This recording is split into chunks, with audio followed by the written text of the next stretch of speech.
क्या करे, मोदी इजराइल का सपोर्ट करके बीजेपी सरकार को फंसा दिए। नेतन्याहू को जो नरेंद्र मोदी ने कहा कि हम हर स्थिति में आपके साथ हैं, इजराइल में जो बयान दिया नरेंद्र मोदी ने, उससे नरेंद्र मोदी ने पूरी सरकार को फंसा दिया। उसे सरकार का स्टैंड माना जाएगा क्योंकि प्रधानमंत्री के रूप में इजराइल गए हुए थे। मैं नहीं जानता कि नरेंद्र मोदी ट्रंप के मजबूरी में गए थे या इजराइल के मजबूरी में गए थे या एप्स्टीन के मजबूरी में गए थे, मैं नहीं जानता, लेकिन गलत समय चुना जाने के लिए यह बात जरूर जानता हूं। और इजराइल से हमारे रिश्ते अच्छे नहीं रहे, ईरान से हमारे व्यापारिक रिश्ते और बाकी संबंध रहे अच्छे रहे, और ईरान हमारे सुख दुख में खड़ा रहा, यह इतिहास बताता है।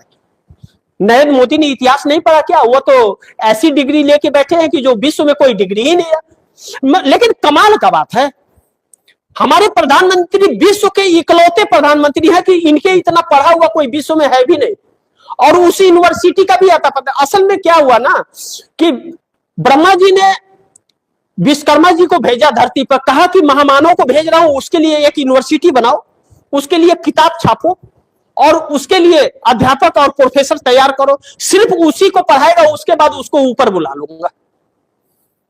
इसीलिए कोर्ट भी कहता है कि नहीं, डिग्री नहीं दिखाएंगे, दूसरे की डिग्री पूछेंगे लेकिन अपनी डिग्री नहीं दिखाएंगे भैया।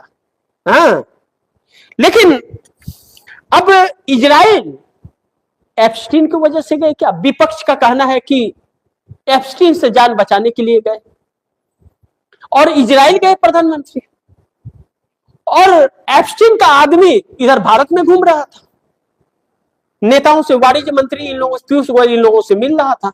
हैंडलर, एप्स्टीन का हैंडलर, बोल दे कि नहीं है, मेरे पास तस्वीरें हैं, पेपरों में भी छपी तस्वीरें। क्या कर रही थी सरकार उसके हैंडलर के साथ? हरदीप सिंह पुरी एप्स्टीन के साथ बैठक करते हैं। हरदीप सिंह पुरी की बेटी 5,700 करोड़ धन उगाई कर लेती है।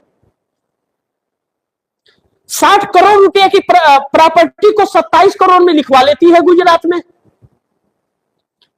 हरियाणा में हरदीप सिंह पुरी लिखवा लेते हैं, मंत्री बने हुए हैं, और जांच भी कर ली है मोदी जी, दुनिया को पता भी नहीं चला, और क्लीन चिट भी हरदीप सिंह पुरी को दे दिया। अब जनता जाग गई है, और जनता आगे क्या करेगी इसका फैसला तो जनता को ही करना है। हम तो तस्वीरें बता सकते हैं, सच्चाई को आपके सामने रख सकते हैं ला करके, और उस सच्चाई को भी रोकने के लिए सरकार किस किस तरह के हथकंडे न्यूज चैनलों के साथ लगा रही है, आप दर्शक भी जानते हैं इस बात को।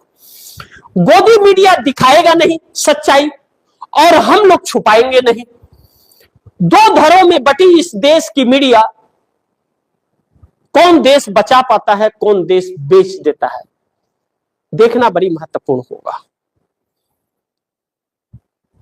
लेकिन एक बात तो कहेंगे कि ऐसी सरकार आने से अच्छा काश गुलाम ही होते। लेकिन एक बात और कहूंगा जो बड़ी महत्वपूर्ण है, हमारे देश की लोकतंत्र की जड़ें और संविधान की मजबूती इतनी कमजोर भी नहीं है कि मोदी और भाजपा आरएसएस जैसे लोग उन जड़ों को काट सके। थोड़ा कमजोर कर सकते हैं, उसे थोड़ा सता सकते हैं, लेकिन उसे खत्म नहीं कर सकते। यही वजह है कि आज भारत के लोगों की आंखें खुल रही हैं, जो गुमराह हो गए थे और काले चश्मे पर गए थे। कहते हैं सुबह का भूला शाम को वापस आए तो भूला नहीं कहते। देखते हैं आगे क्या होता है। जो भी होगा खबरें आप दर्शकों तक लाते रहूंगा, लेकिन आप दर्शकों की क्या राय है, क्या सुझाव है, कमेंट बॉक्स में जरूर दीजिएगा। इस खबर को ज्यादा से ज्यादा शेयर कीजिएगा, अपने दोस्तों को भी कहिएगा आगे शेयर करें। और आपने अगर टीएफडी इंडिया न्यूज 24 को सब्सक्राइब नहीं किया, सब्सक्राइब कर लीजिएगा, अपने दोस्तों को भी कहिएगा टीएफडी इंडिया न्यूज 24 को सब्सक्राइब करें। मिलते हैं अगली खबर के साथ, तब तक के लिए नमस्कार।